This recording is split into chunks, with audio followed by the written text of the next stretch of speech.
Hello friends, it's Max Digital here. In this video we're going to compare the Google Pixel 3a with the Google Pixel 3a XL.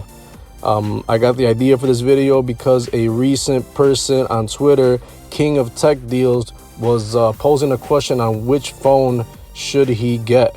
And it's March of 2021, so I think it'd be a good time to compare these two devices. Both of them aren't that old. These are stock phones from Android, Google line. It's like super stock, straight from Google. And let's take a look and see what the differences are in specs and overall review of these devices. So these devices from Google came out around 2 years ago. Here in March 2021, these devices aren't 5G devices. They are strictly LTE, but that shouldn't deter anybody from using these devices. Everyday apps are still going to work fine on LTE speeds, especially since these phones run a stock version of Android. This is like the most untouched version of Android. Comes straight from Google. You get a couple of updates on these devices. They came out with Android 9. Now they have Android 11. I don't know if they're going to get upgraded one more time. But regardless, this is just a really clean version of Android. That's the whole point of Pixel devices. And let's go ahead and talk about the specs of the size of the device. Obviously, one is the XL, so it's going to be a bigger version of the 3A. So for the height, it's almost 6 inches on the 3A, and it's 6.3 inches height on the XL. For the width is 2.7 on the 3A. It's exactly 3 inches wide on the XL. And for the thickness, they are both 0.32 inches thick. The weight, these devices are very low weight. The Pixel 3a is 5.2 ounces approximately. The XL is 5.9 ounces approximately. So neither of these devices tip the scales past 6 ounces, which is good. These are very light devices. And that's also due to the build quality. These both have glass displays on the front, and they have a plastic frame and a plastic back. So that's why these devices are very lightweight. They don't have the glass on the back, but that also prevents these devices from breaking so easily by having that plastic. Both of these bad boys are rocking OLED displays. We have a 5.6 inch display on the 3A, 6 inches on the XL. 75% screen to body ratio on the 3A, a little bit more at 76% screen to body ratio on the XL. But regardless, both of these aren't huge devices compared to today's standards, where these phones are pushing closer to 7 inches nowadays. The resolution on these devices, these are full HD screens. The 3A is 1080 by 2220 pixels, and the Pixel 3a XL is 1020 by 2160, so very similar resolutions. 441 ppi in the 3a, 402 ppi on the XL. Both of these offer always on display. So some very nice screens on these devices. Not as good as a 1440 display on other newer, more flagship devices, but either way, these are very, very good for most people. And going back to the software for a second, like I said, these are an untouched version of Android. They launched with Android 9, upgradable to Android 11, and it pairs very good with the processor that it has. Since it's a untouched stock version of Android, it makes the processing on the chipset even easier. Both of these are rocking a Snapdragon 670 processor. So from the jump, these don't have the best processors, even when they were launched. So these devices are pretty efficient by going the stock Android route. And since these are both very similar with the specs, the only real difference between these devices is going to be the size, is the XL. So you're not really sacrificing anything from going from the regular 3A to the XL. For the internal storage on these devices, they are both rocking 64 gigs of internal storage. That's not a lot by today's standards. And it's kind of unfortunate because you're not getting a micro SD card slot. So there's no way to expand the storage on these devices. You're kind of stuck with that 64 gigs of storage, but you could make it work. If you're like me, you do a lot of cloud storage. Everything's being streamed. Nothing's really stored on the device. So be careful if you're taking a lot of video and pictures.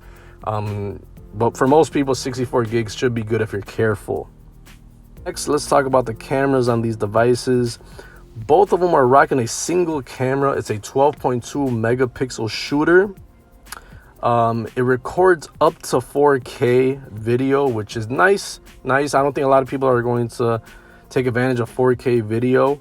But let's remember, these are the more budget-minded phones from Google. These aren't supposed to be flagship killers or anything like that. So that single camera is not, it's kind of disappointing compared to flagships that they have like 4 cameras today. But regardless, these cameras are definitely good. There shouldn't be any difference between these and a more flagship device, especially if you're sending pictures or videos to social media or your friends or something like that. For the selfie camera in the front, they both have 8 megapixel shooters and they take video at 1080p. So perfectly okay, perfectly acceptable, especially given the budget mind frame of these phones. For the sound on these devices, they are both rocking stereo speakers. So I think that's what King of Tech Deals was asking me if they had dual speakers, and yes, they do. They also have a headphone jack. So if you're still haven't fully embraced wireless yet with wireless earbuds, these phones will work for you. You can connect these phones to your car via an aux cord, connect a physical pair of headphones, or if you want to connect a mic, these are still within your reach and they will still be perfectly okay for those needs. Both of these phones are rocking Bluetooth 5.0. Pretty much you're going to be able to hook up any type of device to these, such as wireless headphones, speakers, your smartwatch, anything like that. These will happily pair with those devices, no problem. Both of these phones also offer NFC. That's typically reserved and mostly used for payments with like Google Pay and stuff. Although you could exchange data and videos and pictures with that technology on other Android phones as well. For charging ports, we have the USB Type-C port, very standard port for Android phones. You could also, this port and charging cord could also be used with laptops such as MacBooks, Chromebooks, Windows PCs, some iPads, tablets, other devices as well. It's a very versatile but standard plug or ports.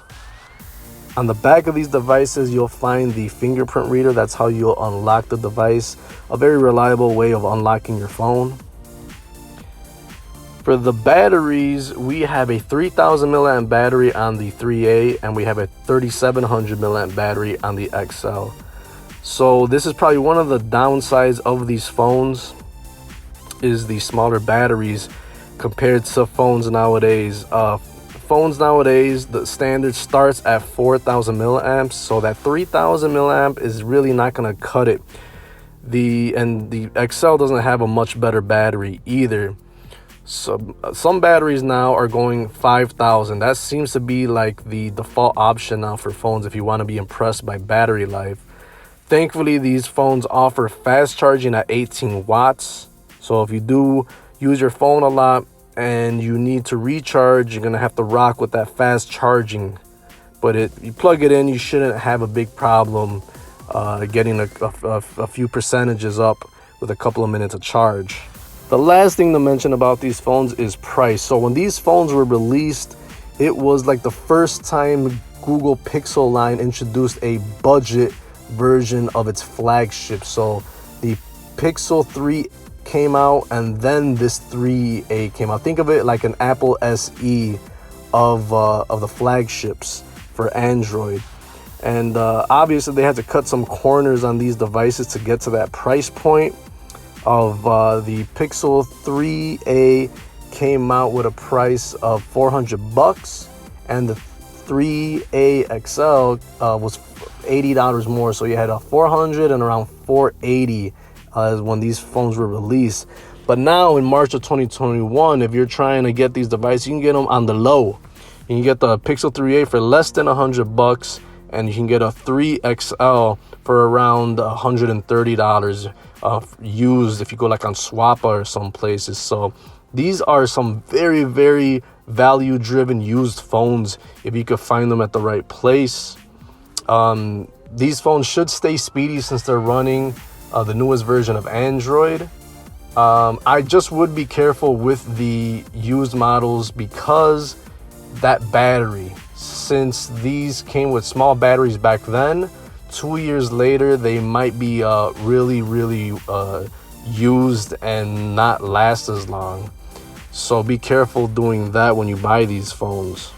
So to summarize this video, what are the things that came out of this comparison? Well, the Pixel 3a and the Pixel 3a and the 3a XL, these are still some pretty good devices, but they do show their age. If you are a person that can find these phones for a good price and the battery isn't worn and you can manage the storage down, you have to deal with a lot of the compromises. But if you could come over those hurdles, like the 64 gigs of storage, no micro SD card slot, but these phones both offer pretty good cameras.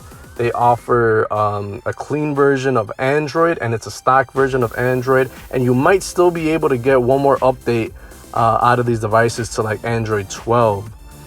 So another good thing about these phones that compared to each other is that they offer the same specs. The 3A has the same specs as the 3A XL. It's just a bigger version. So on that note, this is Max Digital. Thanks for watching. See you in the next one. Peace.